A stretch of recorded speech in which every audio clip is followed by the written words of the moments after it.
हमारे चैनल बुंदेली ज्योतिष ज्ञान में आज हम बहुत बढ़िया सूत्र हमारे दिमाग में चल रहा था। हमने चलो आप लोगों को बताएं। बहुत बढ़िया सूत्र है। दो सूत्र आपके लिए बताएंगे आज।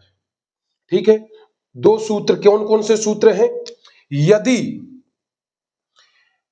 स्थिर राशि में शनि हो, स्थिर राशि कौन कौन सी होती है? अब आज आपको राशियों के स्वभाव के बारे में भी जानने को मिलेगा। स्थिर राशि होती है वृष, सिंह, वृश्चिक और कुंभ।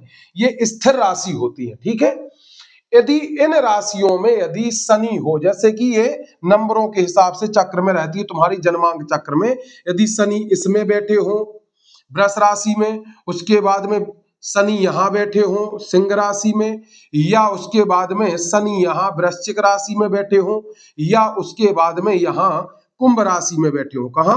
यहां शनि बैठे हो।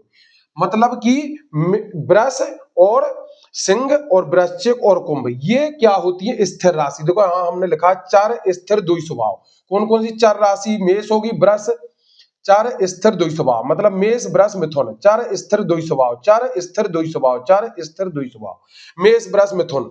अब यदि आप मेष को चर में, वृष को स्थिर में और मिथुन को द्वि स्वभाव में, कर्क को चर में, सिंह को उसमें स्थिर में और कन्या को द्वि स्वभाव, उसके बाद तुला को चर में, वृश्चिक को स्थिर में और धनु को द्वि स्वभाव, उसके बाद में मकर को चर में और कुंभ को स्थिर में और मीन को द्वि स्वभाव में। ये हमने स्वभाव लिखे। यदि स्थिर राशि में शनि है तो ऐसा जातक बहुत क्रोधवान होता है, चाहे लड़का हो चाहे लड़की, बहुत ज्यादा उसको गुस्सा आता है। ये सूत्र आपको समझ में आ गया। अब हम बात कर रहे हैं एक दूसरे सूत्र की।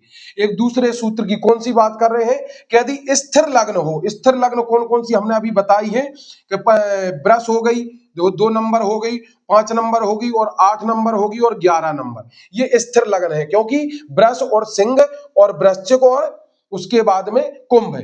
यदि ये लगन है, ये अंक इस घर में हैं जो हमने लिखे हैं, ये अंक 4 अंक देखो 5, 2, 8, 11, यदि ये अंक यदि आपके पहले भाव में है, पहले घर में, और इस भाव के स्वामी कौन है? अभी जैसे तुम्हारी भाव में और कुछ भी हो सकते हैं तुम्हारी कुंडली, यदि इस भाव के स्वामी अभी शनि है और लगन पे दृष्टि डाल दे तो ऐसा व्यक्ति इतना धनवान और धन का स्वामी होता है कि अथाह धन होता है ऐसे व्यक्ति के पास में।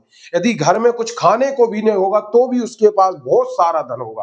यदि छठे भाव के स्वामी की स्थिर लग्न पर यदि दृष्टि पड़ जाए तो ऐसा व्यक्ति बहुत बड़े साम्राज्य, बहुत बड़े धनवान होता है, बहुत बड़े धन का मालिक होता है। आपको ये सूत्र समझ में आ गया होगा। धन्यवाद। जय सिया राम।